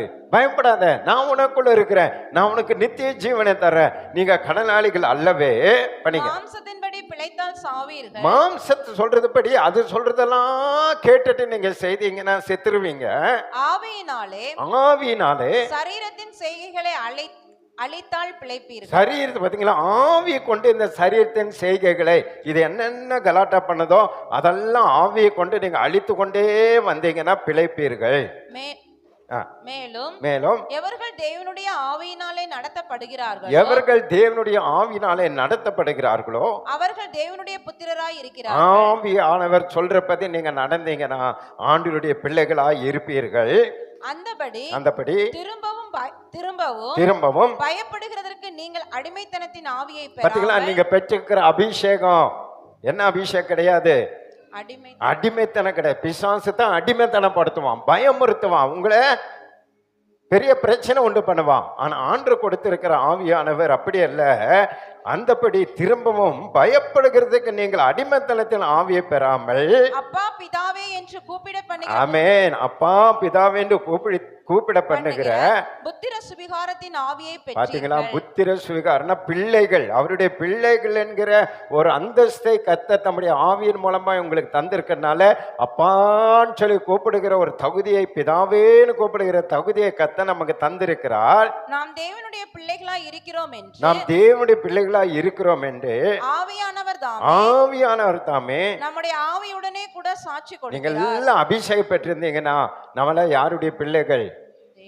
தேவனுடைய பிள்ளைகள், பிதாவாகிய தேவனுடைய பிள்ளைகள். அதற்காகவே இயேசு மரித்து அடக்கம் பண்ணப்பட்டு பாதாளத்தில் இங்கே 3ஆம் நாள் உயிரோடு எழுந்து பிதாவாகிய தேவனுடைய வாக்கு தத்தத்தின்படி அபிஷேகத்தை நமக்கு பெற்று கொடுத்திருக்கிறார். அந்த அபிஷேகத்தை வாஞ்சியோடு தாகத்தோடு காத்திருந்து யாரெல்லாம் பெற்றுக் கொள்கிறார்களோ அவர்களெல்லாம் பிதாவாகிய தேவனுடைய பிள்ளைகள் ஆகும்படி ஒரு அதிகாரத்தை, உரிமையை கத்த தந்திருக்கிறார். ஒரு அலையில சொல்லுங்களேன். நாம் பிள்ளைகளானால் சுதந்திரமா. எதுல சுதந்திரம்? ஆபிரகாம், ஈசாக்கு, யாக்கோபுக்கு கொடுத்த வாக்கு தத்தத்தின் சுதந்திர பிள்ளைகள். ஐஸ்வர்யவான் ஆகும்படி சுதந்திரம், பரலோகத்துக்கு நீங்க சுதந்திரம், அவருடைய சகல சொத்துக்களுக்கும் சொந்தங்களுக்கும் நீங்க சுதந்திரம். அவருடைய பிள்ளைகள், இயேசுனுடைய பிள்ளைகள், எல்லாவற்றுக்கும் உங்களுக்கு பத்திரத்துல உங்க பேர் ஆண்டவர்கள் சுதந்திரமா கொடுத்துருவாரு. நம்புறவங்க ஒரு அல்லேலூயா சொல்லுங்க. ஆவியினுடைய பிள்ளை ஆவி அபிஷேகத்தை பெற்றுக்கொள்ளுங்க. பரலோகத்தில் உள்ள அத்தனைக்கும் பூமியில் உள்ள அத்தனைக்கும் நீங்க அவருடைய பிள்ளைகள். உங்க அப்பானுடைய சொத்துல உங்களுக்கு உரிமை இருக்குதா இல்லையா? அதே போல இந்த ஆவியின் அபிஷேகத்தை பெற்று பிதாவாகி தேவனுடைய பிள்ளைகளாய் மாறிட்டீங்கன்னா பரலோகத்திலும் உங்களுக்கு சொந்தம், பூமியிலும் உங்களுக்கு சொந்தம். அவருக்கு உண்டான எல்லாவற்றிலும் நீங்க சுதந்திரவாளிகள். ஒரு அல்லேலூயா சொல்லுங்களேன். ஆமென். படிங்க. தேவனுடைய சுதந்திரரும் கிறிஸ்துவுக்கு உடன் சுதந்திரராமே. கிறிஸ்துவுக்கு உடன் சுதந்திரமாமே. கிறிஸ்துவுடனே கூட நாம் மகிமைப்படும்படிக்கு அவருடனே கூட பாடுபட்டால் அப்படியாகும். ஆமென். அவரோடு கூட இன்றைக்கு நீங்க பாடுபட்டீங்கன்னா, அவரோடு இணைந்து எங்களோடு இணைந்து ஊழியம் செய்தீங்கன்னா, ஆவின் அபிஷேகத்துல நிரம்பி சேவூர் மக்களுக்காக, தேசத்துக்காக ஜெபம் பண்ணி ஆத்துமக்களை ஆதாயப்படுத்தினீங்கன்னா இந்த ஆசீர்வாதம் எல்லாம் உங்களுக்கு வரும். புரியுதுன்னு அல்லேலூயா சொல்லுங்க. அவருடைய அப்பா பிதாவை என்று கூப்பிடுற அந்த புத்திர சுகத்தின் ஆவியை தந்தவர் பரலோகத்தின் பூலோகத்தின் ஆசீர்வாதங்களுக்கு சொந்தக்காரர்களா, பூமியில உங்கள் தேவைகளை சந்திக்கிறவரா, பூமியில உங்களை ஆசீர்வதிக்கிறவரா, நம்மை கொண்டு ஒரு எழுப்புதலை உண்டு பண்ணி இந்த பகுதியிலிருந்து ஒரு திரளான கூட்டத்தை பரலோகத்தில் கொண்டு போய் சேர்க்கிற பிள்ளைகளா நம்ம அத்தனை பேரையும் கர்த்தர் பயன்படுத்தணும்னா அனுதினமும் எதை குறித்து நீங்க கவலைப்படாதீங்க, யாரை குறித்து நீங்க கவலைப்படாதீங்க. ஆவில நிரம்பி ஜபம் பண்ணி கொண்டே இருங்க. கோணலெல்லாம் நேராகும், கரடு முரடெல்லாம் சமமாகும். நீர் பாய்ச்சலான தோட்டத்தை போல, வற்றாத நீருச்சு போல கர்த்தர் உங்களை ஆசீர்வதிப்பார். நம்புறேன் மட்டும் ஒரு அலையிலையா சொல்லுங்க பார்க்கலாம். அப்படியே எழுந்த நிலைங்க, கர்த்தர் நம்மை ஆசீர்வதிப்பார். அப்படியே எழுந்த நிலை. பாஸ்டமா வந்து ஜெபம் பண்ணி முடிப்பான். Praise the Lord. நன்றி செலுத்துறோம். Thank you Jesus. நன்றி செலுத்துறோம். Hallelujah hallelujah. வெளியே இருக்கவங்க எல்லாம் உள்ள வந்துருங்க. Thank you Jesus. நன்றி செலுத்துறோம் அப்பா, நன்றி செலுத்துறோம் ஐயா. கர்த்தராகிய இயேசு கிறிஸ்து சிலுவையில் மரித்து உயிர்த்தெழுந்ததின் நிமித்தமாக நமக்கு உண்டான ஆசீர்வாதங்களை குறித்து நாம் கடந்த நாட்களாக அதை குறித்து தியானித்து வருகிறோம். ஆண்டோட வார்த்தை சொல்லுது, கர்த்தரே ஆவியானவர், ஆவியானவர் எங்கு உண்டோ அங்கு விடுதலை உண்டு. அந்த ஆவியானவரை நாம் பெற்றுக்கொள்ளாதான் நம்முடைய வாழ்க்கையில் விடுதலை. நம்மால் செய்ய முடியாத காரியங்களுக்கு தேவன் நமக்கு உதவி செய்ய வல்லமல்லவராய் இருக்கிறார். ஹalleluya. Thank you Jesus. நன்றி செலுத்துகிறோம் அப்பா. பிதாவின் வாக்குத்தத்தம் நிறைவேற 120 பேர் ஒருமனப்பட்டு ஓரிடத்திலே கூடி விழுந்தபோது அக்கினிமயமான நாவுகள் பிரியத்தக்கதான பரிசுத்த ஆவியானவர் இறங்கி வந்தாரே. அந்த ஆவியானவர் இந்த நாளையிலே காலை வேளையில நம் மத்தியில இறங்கி வர வாஞ்சியா இருக்காரு. யாரெல்லாம் அவரை பெற்றுக்கொள்ள வாஞ்சிக்கிறோமோ, பரிசுத்த ஆவியானவர் என்னை நிரப்புங்கன்னு கேளுங்க. ஆவியானவர் நம்மை நிரப்ப வல்லமுள்ளவராய் இருக்கிறார். எல்லார் மேலும் இருந்தவர், எல்லாரோடும் இருந்தவர், எல்லாருக்குள்ளும் வாசம் பண்ண விரும்புகிற ஆவியானவர். Thank you Jesus. ஹalleluya. பரிசுத்த ஆவியானவர் வரும் பொழுது நீங்கள் பலன் அடைந்து எருசலேமிலும் யூதா முழுவதிலும் சமாரியாவிலும் எனக்கு எல்லா உலகத்தின் கடைசி பரியந்தம் எனக்கு சாட்சிகளாய் இருப்பீர்கள். நமக்கு பலனை தருகிற பரிசுத்த ஆவியானவர், நம்மை சாட்சியாக நிறுத்துகிற பரிசுத்த ஆவியானவர். ஹalleluya. கிரேக்க வார்த்தையிலே தேற்றரவாளன் என்று சொன்னா உதவி செய்கிறவர் என்ற அர்த்தம். எந்த சூழ்நிலையிலும் எப்பொழுதும் நமக்கு உதவி செய்கிறவர், மத்தியஸ்தர். ஹalleluya. எல்லா சூழ்நிலையிலும் நம்மோடு கூட இருந்து நம்மை நடத்துகிறவர் என்று பார்க்கிறோம். அருமையான தேவனுடைய ஜனமே, உங்களுக்கு உதவி செய்ய வேணும்னு அந்த பரிசுத்த ஆவியானவரை பெற்றுக்கொள்ளுங்க. யோவான்ல வாசிக்கிறோம், இந்த இயேசு சொல்றாரு, என்றைக்கும் உங்களுடனே கூட இருக்கும்படிக்கு சத்திய ஆவியாகிய வேறொரு தேற்றவாளனை உங்களுக்கு அனுப்புகிறேன் என்கிறார்.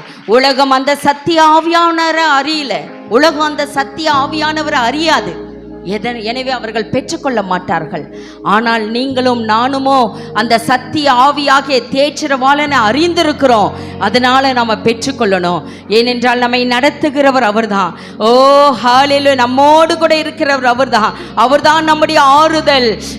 Thank you Jesus. அந்த ஆவியானவர் எப்பொழுதுமே நம்மோடு கூட இருந்து வாசம் பண்ணுகிறவர். நான் உனக்கு போதித்து நீ நடக்க வேண்டிய வழியை உனக்கு காட்டுவேன், உன்மேல் என் கண்ணை வைத்து உனக்கு ஆலோசனை சொல்லுவேன் என்று சொன்ன ஆவியானவர். கிறிஸ்துவின் ஆவி இல்லாதவன் அவருடையவன் அல்ல. எவ்வளவு வேதனையான வார்த்தை பாருங்க. கிறிஸ்துவின் ஆவி நமக்குள்ள இல்லைன்னா நாம் கிறிஸ்தவர்கள் என்று சொல்வதற்கே பாத்திரம் அல்ல. அந்த ஆவியானவர் இல்லைன்னு நினைச்சிடாதீங்க. அதை பெற்றுக்கொள்ளது யாரோ தான் பெற்றுக்கொள்வாங்கன்னு நினைத்திடாதீங்க. நாம் ஒவ்வொருவரும் அவரை அறிந்து கொள்ளணும், பெற்றுக்கொள்ளணும். ஹalleluya. நாம் கிறிஸ்தவர்கள் என்றால் நாம் கிறிஸ்துவின் ஆவியை உடையவர்களாக இருக்கணும். Thank you Jesus. ஏனென்றால் நம்முடைய தேவன் வானத்திலும் பூமியிலும் சகல அதிகாரம் உடையவர். Thank you Jesus. ஹalleluya. எல்லாம் நம்முடைய ஆண்டவருக்கு கொடுக்கப்பட்டிருக்கிறது. பாவம் மற்றும் மரணம் என்ற பிரமாணத்தை காட்டிலும் உயர்ந்த ஒரு பிரமாணம் இருக்கு, ஜீவ ஆவியின் பிரமாணம். அது தொடர்புடையதாக இருக்கிறது. ஏனென்றால் தங்கள் சொந்த முயற்சியால் செய்ய முடியாததை இந்த பரிசுத்த ஆவியானவர் செய்கிறார் என்று பார்க்கிறோம். நாம எதை முடித்தாலும் இந்த பாவம் செய்யக்கூடாது, இதை நான் செய்யக்கூடாதுன்னு நினைப்போம். ஆனால் நமக்குள்ள பரிசுத்த ஆவியானவர் இருந்தா அதை மேற்கொள்ள பலனை தருகிறார், அதை மேற்கொள்ள சத்துவத்தை தருகிறார். ஹல்லேலூயா. ஜீவனும் சமாதானமும் அவர்களுக்கு தருகிறார். அனுதினமும் நம்மை வழி நடத்துகிறார். தேவனுடைய பிள்ளைகள் என்ற அந்த மற்றவர்களை அறிந்து கொள்ளும்படியான சாட்சியுள்ள வாழ்க்கையை நமக்கு தருகிறார். நமக்குள்ளே இருந்து நமக்காக வேண்டுதல் செய்கிற பரிசுத்த ஆவியானவர் தேவனுடைய புத்திரர் என்று சொல்லப்பட்டிருக்கிறது. அவருடைய சுதந்திரவாளிகளாய் இருக்கிறோம். இத்தனை ஆசீர்வாதங்களும் நம்முடைய கர்த்தராகிய இயேசு கிறிஸ்து சிலுவையில மரித்ததன் நிமித்தம் நமக்கு உண்டாக்கப்பட்டிருக்கிறது. அவர் மரித்து அடக்கப்பட்ட 3ஆம் நாள் உயிரோடு எழுந்து போகும்போது சொல்றார், நான் பிதாவை வேண்டிக் கொள்ளுகிறேன், நான் போய் உங்களுக்காக ஒரு தேற்றரவாளனை அனுப்புகிறேன். அந்த தேற்றரவாளன் உங்களோடு இருந்து உங்களை சகல சத்தியத்துக்குள்ளும் நடத்துவார். அந்த தேற்றரவாளன் உங்களோடு இருந்து, அந்த தேற்றரவாளன் நம்மோடு இருந்து இந்த உலகத்தை ஜெயிக்கிற பலனை தருகிறார், இந்த பாவத்தை மேற்கொள்ளக்கூடிய பலனை தருகிறார், நம்மை பரிசுத்த பாதையிலே நடத்துகிற பலனை தருகிறார். ஹல்லேலூயா. நமக்கு யாரும் போதிக்க வேண்டியதில்லை, நம்ம யாரும் ஆலோசனை சொல்ல வேண்டியதில்லை. ஆவியானவரே நமக்கு எல்லாவற்றிற்கும் எல்லாமுமாய் இருக்கிறார். thank you Jesus. கிறிஸ்துவின் ஆவி இல்லாதவன் அவருடையவன் அல்ல. இந்த கிறிஸ்துவின் ஆவியை நாம் தரித்துக் கொள்ளணும். அனுதினமும் ஆவியிலே நிரம்பி செபிக்கணும். அபிஷேகத்தினால் நிரப்பப்பட்டு காணப்படணும். ஹல்லேலூயா. எப்படி ஒரு பலூன் காற்றினாலே நிரப்பப்படும் பொழுது அது மேலே பறந்து செல்கிறதோ, அதுபோல பரிசுத்த ஆவியினாலே நாம் நிரப்பப்படும் பொழுது அனுதினமும் எல்லா மாம்ச இச்சைகளுக்கும் வெளியேறி எல்லா மாம்ச காரியங்களுக்கும் நாம் புறம்பே தள்ளி நம்மை தேவன் உன்னத ஸ்தலத்துக்களே கர்த்தர் நம்மை கொண்டு செல்ல வல்லமுள்ளவராயிருக்கிறார். ஹல்லேலூயா. அந்த பரிசுத்த ஆவியானவருக்காக கரங்களை தட்டி கர்த்தருக்கு நன்றி சொல்லுங்க. தேற்றரவாளனாக பரிசுத்த ஆவியானவர் எனக்கு தந்தீரே, உமக்கு நன்றி ராஜா. என்னை உயர்த்துகிறவர், எனக்கு ஆறுதல் படுத்துகிறவர், என்னை நடத்துகிறவர், சாட்சியாக நிறுத்துகிறவர். உம்மை நான் ஆண்டவரை விட்டுவிடக் கூடாது, உம்மை நான் பற்றிக்கொள்ளணும். ஆண்டவரே, நீர் என்னோடு கூட எங்களுக்குள்ளாக நீர் வாசம் பண்ணணும் ஆண்டவரே. Thank you Jesus. நன்றி செலுத்துகிறோம் அப்பா, நன்றி செலுத்துகிறோம் அப்பா. எப்படிப்பட்டதான ஒரு பொக்கிஷத்தை மண் பாண்டங்களாக எங்களுக்குள்ள வைத்தீரே. பரிசுத்த ஆவியானவர் என்ற அந்த பொக்கிஷத்தை எங்களுக்குள்ள வச்சிங்கப்பா. அதற்காய் உமக்கு நன்றி செலுத்துகிறோம், அதற்காய் உமக்கு நன்றி செலுத்துகிறோம் ஐயா. உமக்குள்ளே நாங்கள் பலப்பட அனுதினமும் ஆண்டவரை நாங்கள் உந்தி எழும்ப கர்த்தர் நீர் அனுக்கிரகம் செய்தல்ல வேண்டுமா செபிக்கிறோம் ஐயா. இந்த மாம்சம் பலவீனம் உள்ளது, ஆவியோ உற்சாகம் உள்ளது. மாம்சத்தின் மரணம்தான், ஆனா ஆவியின் சிந்தையோ ஹல்லேலூயா. மாம்சத்தின் சிந்தை நமக்கு மரணம், அதனால நம்ம பிழைக்க மாட்டோம். ஆவியினாலே நாம் பிழைக்கிறவர்களாய் காணப்படணும். மாம்சத்தின் படி பிழைத்தால் சாவீர்கள், ஆவியினாலே சரீரத்தின் செய்கைகளை அழித்தால் பிழைப்பீர்கள் என்று வேத வார்த்தை சொல்லுகிறது. ஆவியினாலே இந்த சரீரத்தை அனுதினமும் அதனுடைய செய்கைகளை அழித்து நாம் பிழைத்து அப்பா நமக்கென்று வைத்திருக்கிற அந்த ராஜ்யத்தை நாம் ஒவ்வொருவரும் சுதந்திரித்துக் கொள்ள வாஞ்சியா இருப்போம். அப்பா பிதாவே என்று கூப்பிடுகிற புத்திர சுவிகாரத்தின் ஆவியை நமக்கு தந்திருக்கிறாரே. அப்பா பிதாவே என்று கூப்பிடுகிற அந்த புத்திர சுவிகாரத்தின் ஆவியை நமக்கு தந்திருக்கிறார். நாம் அவருடைய சொந்த பிள்ளைகளாய் இருக்கிறோம். ஆவியின் நிமித்தம் அனுதினமும் நம்ம உற்சாகப்படலாம். இந்த உலகத்துல மாம்சத்துல பலவீனங்கள் இருக்கு, வியாதிகள் இருக்கு, போராட்டங்கள் இருக்கு, நிந்தைகள் இருக்கு, அவமானங்கள் இருக்கு. எல்லாவற்றையும் மேற்கொள்ள பரிசுத்த ஆவியானவர் நமக்கு ஆறுதலாய் இருக்கிறார். எல்லாவற்றையும் ஜெயிக்க பரிசுத்த ஆவியானவர் ஜெயபலமாய் இருக்கிறார். ஹல்லேலூயா. Thank you Jesus. நன்றி செலுத்துறோம் அப்பா. நன்றி செலுத்துகிறோம் ஐயா. அன்பின் பரலோக பிதாவே, இந்த நல்ல வேலைக்காய் நன்றி செலுத்துகிறோம். பொக்கிஷமான இந்த வார்த்தை எங்களுக்கு தந்திருக்கீங்க. எங்களுக்குள்ள என்ன இருக்கிறது, எப்படிப்பட்ட ஆவி இருக்கிறது என்பதை கர்த்தர் படமாய் எங்களுக்கு விளக்கி தந்திருக்கீங்க தகப்பனே. அப்பா பிதாவே என்று கூப்பிடுகிற புத்திர சுவிகாரத்தின் ஆவியை தந்திருக்கீங்க, அதற்காய் நன்றி. மாம்சத்தின் கிரிகளை அழிக்க எங்களுக்கு பலன் தந்திருக்கீங்க, நன்றி அப்பா. ஆவியினால அனுதினமும் நாங்கள் உற்சாகமடைய கர்த்தர் எங்களுக்கு அனுக்கிரகம் செய்திருக்குங்க, அதற்காய் நன்றி. தேற்றவாளனாகிய பரிசுத்த ஆவியானவரே, எங்களோடும் எங்கள் சபை மக்களோடும் ஒவ்வொரு நாளும் நீர் இருந்து வழிநடத்தப்பட வேண்டுமா ஜெபிக்கிறேன் கர்த்தாவே. அனுதினமும் உங்களுடைய ஆலோசனை கேட்டு நாங்கள் நடக்க எங்களுக்கு அனுக்கிரகம் செய்வீராக. தொடர்ந்து இந்த நாள் காலை வேளையிலே அப்பா உம்மை தேடி அன்று வந்திருக்கிற உம்முடைய பிள்ளைகளை கர்த்தனை நினைவு கூறுவீராக. உம்முடைய பிள்ளைகளை கர்த்தனை ஆசீர்வதித்து அனுப்ப வேண்டுமா ஜெபிக்கிறோம். என்னென்ன தேவையோடு வந்திருக்கிறார்களோ எல்லா தேவையை கர்த்தனை அறிந்திருக்கிறேன். நாங்களோ முகத்தை பார்க்கிறோம், நீரோ இருதயத்தை ஆராய்ந்து அறிகிற தகப்பன். உம்முடைய பிள்ளைகளுடைய ஏக்கங்களை அறிந்திருக்கிறேன், தேவைகளை கர்த்தர் அறிந்திருக்கிறேன். உம்முடைய பிள்ளைகளுடைய எல்லாவற்றையும் சந்தித்து உம்முடைய பிள்ளைகளை சமாதானத்தோடு நீர் அனுப்ப வேண்டுமா ஜெபிக்கிறேன் கர்த்தாவே.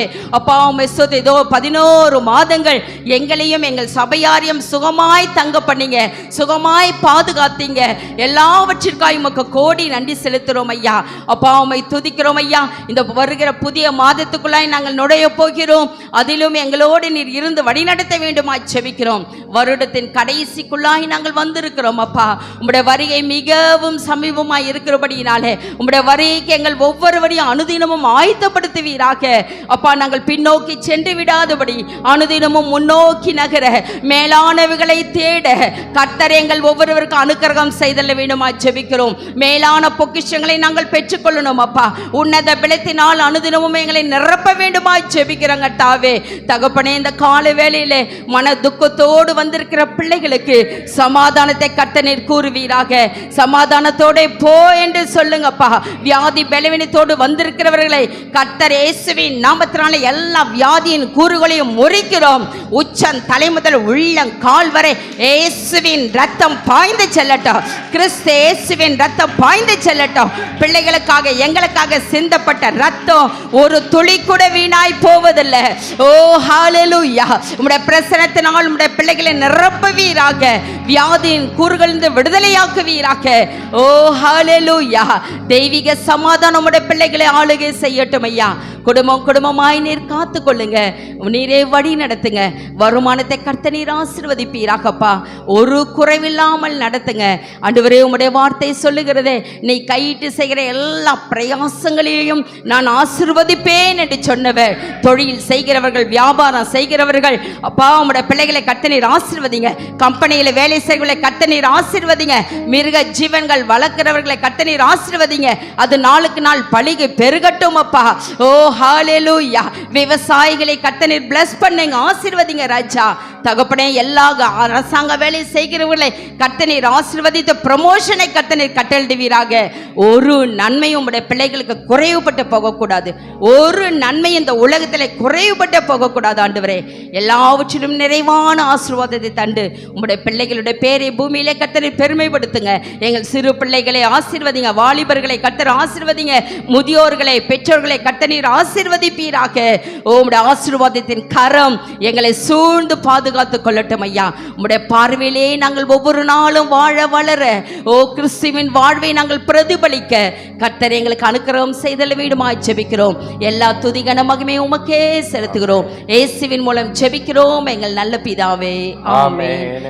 ஆத்துமாவே கர்த்தரை ஸ்தோத்திரி, என் முழு உள்ளமே பரிசுத்த நாமத்தை ஸ்தோத்திரி. என் ஆத்துமாவே கர்த்தரை ஸ்தோத்திரி, கர்த்தர் செய்த சகல உபகாரங்களை மறவாதே. ஆமென். நம்முடைய கர்த்தராகிய இயேசு கிறிஸ்துவின் கிருபையும் பிதாவாகிய தேவனுடைய அன்பும் பரிசுத்த ஆவியருடைய அந்யோன்ய ஐக்கியமும் சமாதானமும் சந்தோஷமும் இன்றைக்கும் என்றைக்கும் சதா காலங்க நம் அனைவரோடு கூட இருப்பதாக. ஆமென், ஆமென். அல்லேலூயா, அல்லேலூயா, அல்லேலூயா. God bless you. கர்த்தர் உங்களை ஆசீர்வதிப்பாராக.